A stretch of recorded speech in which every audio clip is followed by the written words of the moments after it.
नमस्कार, मैं हूं आपके साथ सिरांधा और आप देख रहे हैं कुछ तो है। हिंदू पुराणों में भगवान गणेश को एक दंत भी कहा गया है। ये भी लिखा गया है कि भगवान परशुराम के साथ हुए भीषण युद्ध में गणपति का एक दांत टूट गया था। पुराणों के मुताबिक वो युद्ध दंडकारण्य के घने जंगलों में हुआ था। पुराणों की इस कहानी की तलाश में हमारी टीम भी दंडकारण्य के घने जंगलों में पहुंची तो पता चला कि वो युद्ध भूमि आज भी मौजूद है और इसी के साथ मौजूद है कुछ पुरानी निशानियां। आइए चलते हैं रहस्य के इस सफर में।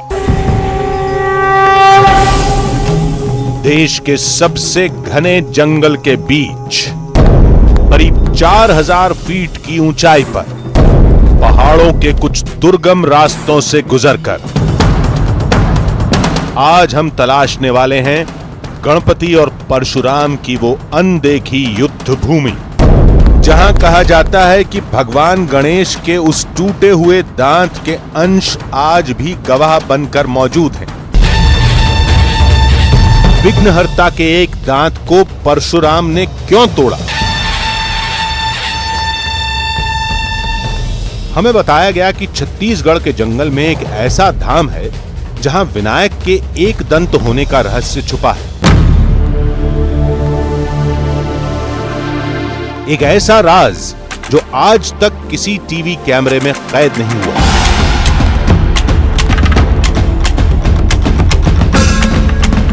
क्योंकि गणेश का वो धाम इंसानी बस्ती से कोसों दूर समुद्र तल से करीब 4000 फीट ऊपर है। वहां जाना मौत को दावत देने के बराबर है। गणेश पुराण से पता चला कि छत्तीसगढ़ के जंगलों में एक ऐसा ही मंदिर है जो ढोलकल नाम के पहाड़ पर है।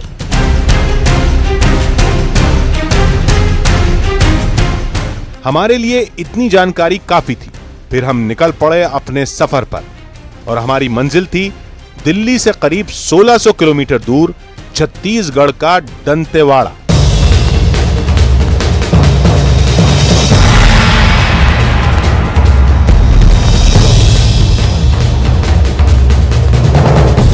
गणेश पुराण में इस बात का भी जिक्र है कि उस अद्भुत मंदिर की न छत है न दीवार। वो विनायक का खुला दरबार है जो पूरी तरह प्राकृतिक है।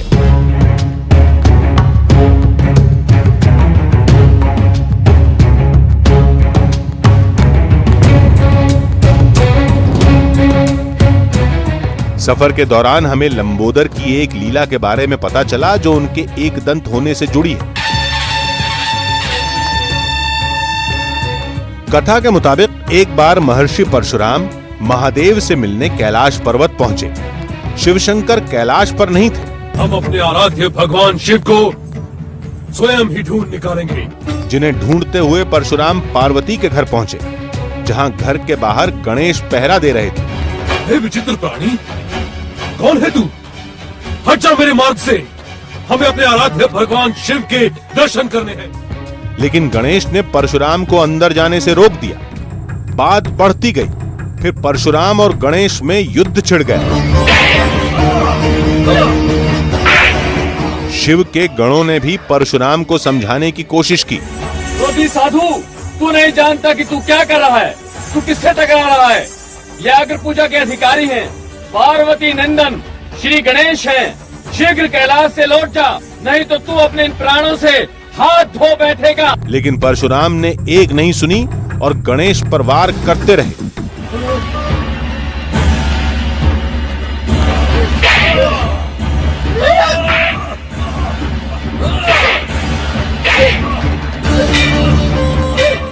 लेकिन युद्ध में गजानन परशुराम पर भारी पड़ने लगे।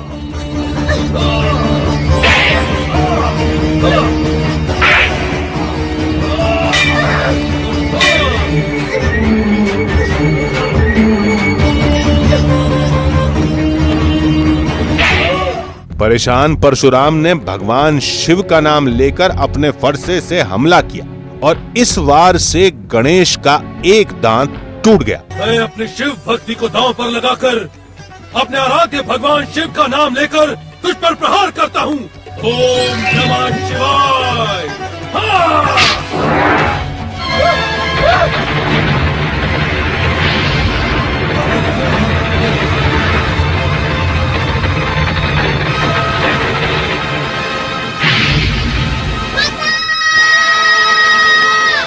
बाल गणेश की आवाज सुनकर शिव और पार्वती बाहर निकले। चोट तो नहीं पहुंची पुत्र? नहीं माता, मुझे चोट नहीं पहुंची। अभी तो मेरे भाई दांत को पहुंची है और अब मैं एक दंत बन गया। मान्यता है कि गणेश का दांत टूटकर छत्तीसगढ़ की धरती पर उसी जगह पर गिरा जहां आज वो मंदिर है। बाल गणेश की लीला के ख्यालों में खोए हम छत्तीसगढ़ के दंतेवाड़ा पहुंचे।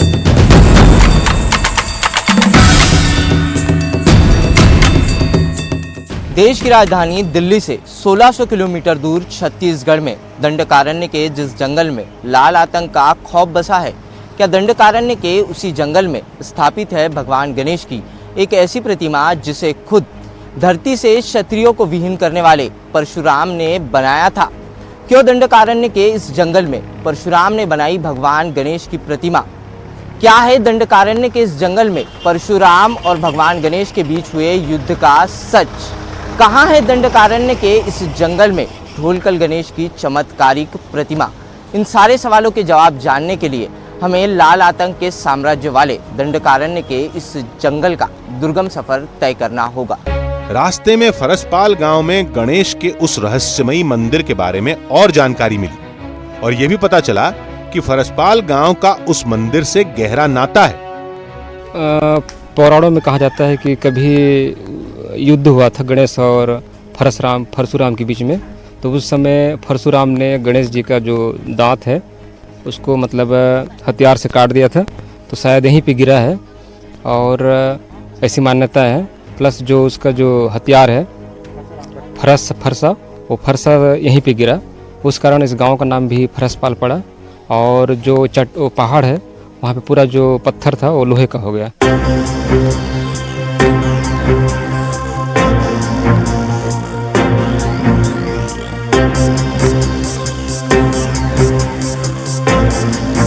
दंडकारण्य के खतरनाक जंगलों से होते हुए हमारी टीम लगातार मंजिल की तरफ बढ़ रही थी। पुराणों की उस अद्भुत कहानी के सफर में हमारी सबसे बड़ी चुनौती थी ढोलकल पहाड़ी, जिसके शिखर पर पहुंचना आसान काम नहीं था।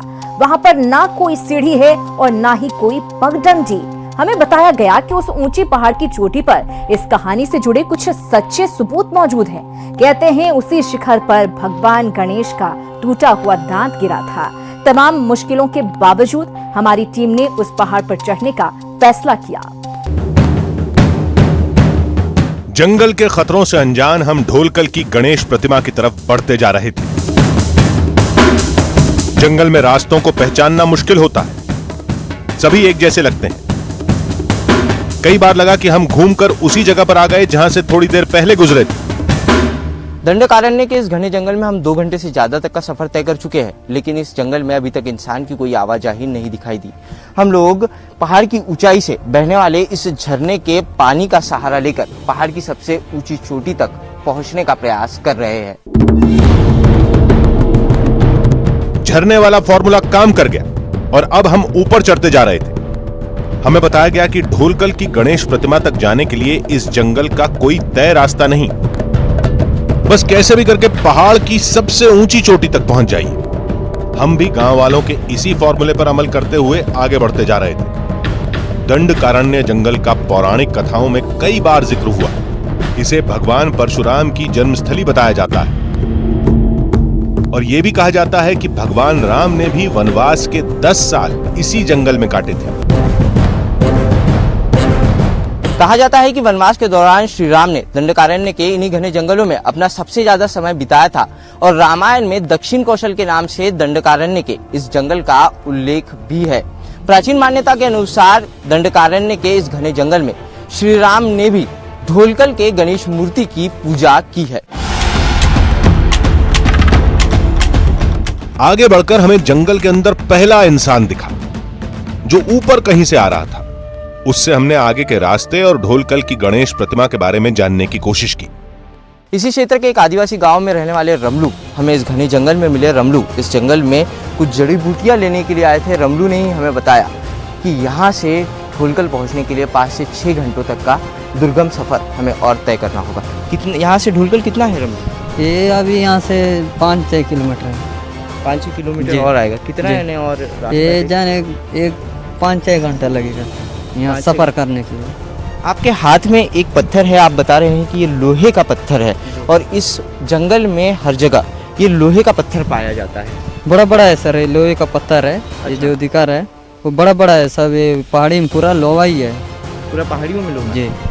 किस लिए ले जा रहे हैं आप ये पत्थर? ये ऐसी काम आता है बोल के ले जा रहे हैं। किस काम आता है ये पत्थर? ये चमड़ी चील लगाने के लिए सर। अच्छा, जी जो चमड़ी की जो बीमारी जी। हो जाती है उसको हाँ, चमड़ी की बीमारी हो जाती है तो वो करने के लिए ले जा रहे हैं। रमलू से मालूम चला कि इस जंगल में मुसीबत केवल मौसम ही नहीं, इसके अलावा एक और सबसे बड़ा खतरा भी है। कौन कौन से जानवर है इस जंगल में? भालू माने, शेर है, चीतर है, सब है सर इसमें। तो फिर ढोलकल की पहाड़ियों तक कैसा पहुंचा जाए? ऐसे ही चुपचाप जाते हैं सर, कुछ उनको छेड़छाड़ करने से आके हमला करते हैं सर। हमने रमलू की बात गांठ बांध ली और दंडकारण्य के इस जंगल में आगे बढ़ते रहे। ये पूरा इलाका नक्सल प्रभावित है और आए दिन नक्सलियों के हमले होते रहते हैं। पूरी यात्रा के दौरान हमें यह खतरा लगातार सताता रहा। दंडकारण्य के घने जंगल में कई दुर्गम रास्तों और पहाड़ों को पार करने के बाद हम पहुंचे हैं करीब 2000 फीट की ऊंचाई पर इस घनघोर जंगल में। और इसी घनघोर जंगल में बसता है लाल आतंक का साम्राज्य। हो सकता है कि हमारे यहाँ आने की खबर हमारे पहुंचने से पहले ही नक्सलियों तक पहुंच गई हो और इसी की वजह से उन्होंने अभी तक कोई मूवमेंट नहीं की है। और लाल आतंक के इसी साम्राज्य से होकर हमें ढोलकल की गणेश मूर्ति का राज जानने के लिए हमारी मंजिल की तरफ आगे बढ़ना है। मौसम की मार और नक्सली हमले के खौफ ने हमारे कदमों को रोकने की कोशिश की, लेकिन हम तो कुछ और ही ठान कर आए थे। कुछ ही दूरी पर हमें खतरे का एक निशान मिला, जिसके बारे में पीछे रमलू ने भी हमें आगाह किया था। छत्तीसगढ़ के इस घने जंगलों में नक्सलियों के अलावा जंगली जानवरों का भी बड़ा खतरा है। कल ही इन घने जंगलों में धुआंधार बारिश हुई थी और उस धुआंधार बारिश के बाद इसी जगह से एक बड़ा भालू जो है वो यहाँ से गुजरा था। भालू के पंजे के निशान यहाँ पर साफ दिखाई दे रहे हैं। भालू के पंजे का एक ये निशान रहा और उसके बाद भालू के पंजे का एक दूसरा निशान जो है हम साफ देख सकते हैं। इस जंगल में चप्पे चप्पे पर नक्सलियों और जानवरों से मौत का डर है, लेकिन इसके बावजूद परशुराम और गणेश की इस पौराणिक कथा की हकीकत जानने हमें इस जंगल में आगे बढ़ना ही होगा।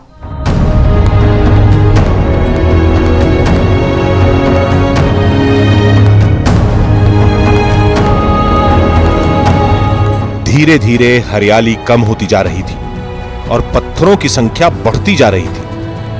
इसका मतलब यह था कि हम ढोलकल पहाड़ के करीब थे। ये पूरा इलाका लौह अयस्क से अटा पड़ा है, जिसका असर इन पत्थरों पर भी दिख रहा था। लेकिन इसको लेकर आदिवासियों की दूसरी ही मान्यता है। अब वालों की प्राचीन मान्यता के अनुसार भगवान गणेश का दांत काटने के बाद परशुराम का फरसा दंडकारण्य के इसी दक्षिणी छोर को छूता हुआ वापस परशुराम के पास चला गया और तभी से इस इलाके की सारी चट्टानें और पत्थर लोहे की हो गई। हम लोग देख सकते हैं कि दंडकारण्य के दक्षिणी छोर में स्थित इस जंगल की सारी चट्टानों में आयरन ओर काफी बड़ी मात्रा में पाया जाता है। इस पत्थर को हम लोग देख सकते हैं कि ये पत्थर पूरी तरीके से लोहे का पत्थर दिखाई दे रहा है। इतना ही नहीं तो पूरे देश में दंडकारण्य के इसी दक्षिणी छोर में देश का सबसे अच्छा आयरन ओर पाया जाता है। अब हर कदम हमें ढोलकल पहाड़ के करीब ले जा रहा था। इसके साथ ही खतरा भी बढ़ता जा रहा था। चमत्कारिक ढोलकल गणेश प्रतिमा तक पहुंचने के लिए हम इस घने जंगल में जिस रास्ते पर चल रहे हैं उस रास्ते पर बारिश की वजह से काफी फिसलन है और इस रास्ते के ही बगल में है हजारों फीट गहरी खाई। अगर किसी व्यक्ति का पैर इस रास्ते से फिसलता है तो वो सीधे हजारों फीट गहरी इस खाई में जाकर मौत के मुंह में समा जाता है। लेकिन चमत्कारिक ढोलकल गणेश प्रतिमा का राज जानने के लिए हम इन सारे खतरों को पार करते हुए आगे बढ़ते जा रहे हैं।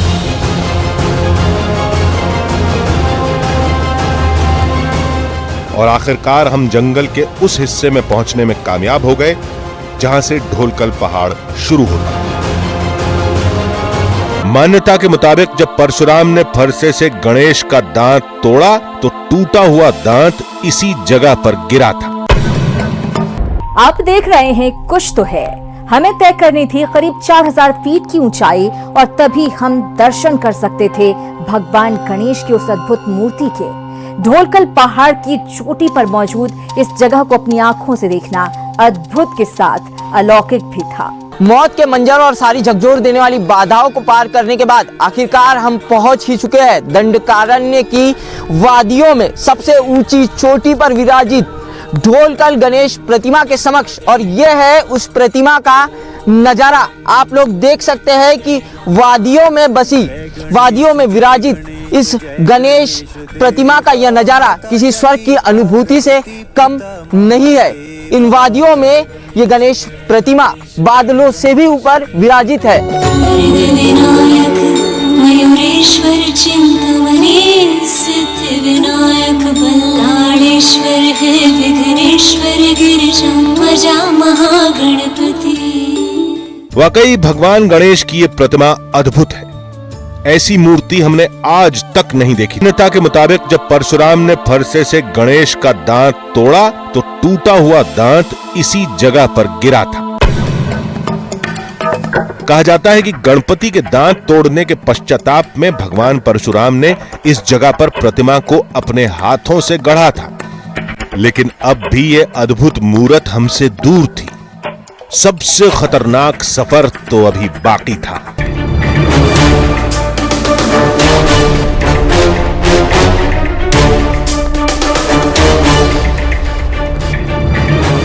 आखिरकार हम ढोलकल गणेश प्रतिमा तक पहुंचने में कामयाब रहे।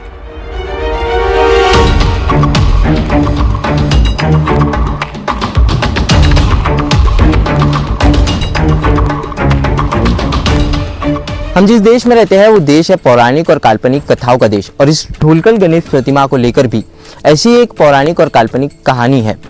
इस मूर्ति के ढोलाकार होने की वजह से इस गणेश प्रतिमा का नाम पड़ा ढोलकल गणेश प्रतिमा। लेकिन इसकी सबसे बड़ी मान्यता यह है कि यह मूर्ति परशुराम ने बनाई है। लेकिन हमें इस जगह पर ऐसा कोई साक्ष्य नहीं मिला जो इस गणेश प्रतिमा से जुड़ी कहानियों को साबित करता हो।